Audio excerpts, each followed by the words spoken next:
Good morning everyone Happy Monday ជួបគ្នាទៀតហើយថ្ងៃនេះគឺថ្ងៃច័ន្ទ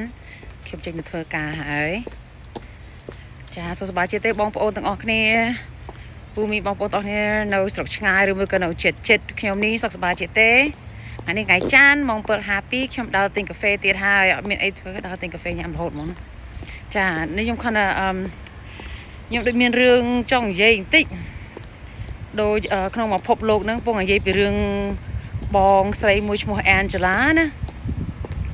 ថាគាត់មើងងាយដូចថាមើងងាយពួកអ៊ំពូមីងបងមកជំនាន់មុនហ្នឹងថាมันស្អាតសាច់ដូចថាខ្មៅមួយចឹងណាខ្ញុំខំនិយាយថាខ្ញុំនិយាយតាមត្រង់ទៅខ្ញុំតែខ្ញុំអត់ចង់លូកលាន់លើបង Angela ឯងទេប៉ុន្តែខ្ញុំចង់ប្រាប់ថាមុនពេលយើងនិយាយអីមួយយើងគិតមើលសិនណាយើងត្រូវតែគិតមើលច្បាស់លាស់មុនពេលយើងនិយាយពីរឿងជំនាន់ពួកគាត់ពីមុនមកតែសាច់មិនសមិនស្អាតដោយកូនកាត់ណាតែខ្ញុំក៏និយាយប្រាប់បងថាពួកខ្ញុំមិនសមិនស្អាតកាត់មិនល្អប៉ុន្មានតែចិត្តពួកខ្ញុំស្អាតល្អជាងបងស្រីឯងខ្លាំងណាស់បងស្រីចេញមកស្ដាប់មើលងាយពួកខ្ញុំអត់ចង់ជ្រលក់មាត់រយនិយាយប៉ុន្តែគាត់ថាខ្ញុំដូចថាម្ដាយពួកខ្ញុំក៏គាត់មកពីជំនាន់ហ្នឹងហើយបងដឹងដែរតែពួកគាត់មកពីអាមេរិកបបាក់បណ្ណារំមកនាំកូនចៅមករៀនបានធំដុំបានចែកនឹងប៉ុណ្នេះហើយបងក៏ដឹងដែរថាជំនាន់មុនគាត់មកហ្នឹងគឺមានសង្គ្រាមបានគាត់មកនេះបានហើយគាត់ពេលគាត់មកហ្នឹងគាត់មានពេលវេលាណានឹងធ្វើខ្លួនឲ្យស្អាតឲ្យបងមើលនោះមានតែខំធ្វើការធ្វើងារដើម្បីចិញ្ចឹមកូនចិញ្ចឹមចៅចិញ្ចឹមឲ្យដើម្បីឲ្យកូនបានរស់ហើយមកអាមេរិកនេះមុនដំបូងមិនមានស្រួលទេណាហើយបងទៅមើលងាយគាត់ស្អាតគាត់ថតកទឿកម៉ាប់មិនស្អាតហើយខ្មៅហើយបងហ្នឹងស្អាតជាងពួកខ្ញុំប្រហែលណាដែរទៅ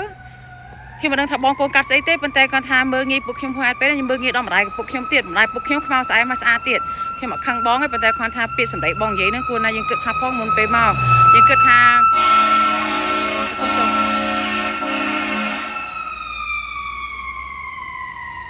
ចាយើងគិតថាយើងហ្នឹងមុនពេលយើងនិយាយហ្នឹងយើងមានដឹងថាគាត់ហ្នឹងមុនពេលមកអាមេរិកពិបាកប៉ុណ្ណាដែរមិនមែនស្រួលណាយើងគាត់មកពិបាកវេទនាណាកូនចៅបាត់បងគ្រួសារបាត់បងម្ដាយពុកបាត់បងប្អូនរាប់បានមកដល់អាមេរិកនេះខំដល់អាមេរិកនេះក៏មានពេលណានឹងធ្វើខ្លួនធ្វើអីដើម្បីគាត់ពងខំធ្វើការធ្វើងារដើម្បីចិញ្ចឹមកូនចិញ្ចឹមចៅឲ្យមានសេចក្តីសុខនៅក្នុងអាមេរិកនេះណា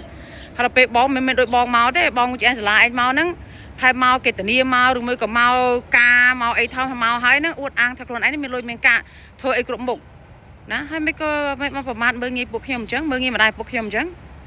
ណានេះខ្ញុំកូនខ្មែរនេះខ្ញុំកូនខ្មែរមិនស្អាតលើបងឬថាលើបងនិយាយឯងតែពួកខ្ញុំមិនប្រមាថមើងងាយអ្នកណាគេស្អាតមិនស្អាតទេតែយើងត្រូវចេះគិតខ្លះគាត់មកមិនមែនមកស្រួលបួលណាគាត់មកហត់បបាក់វេទនាណា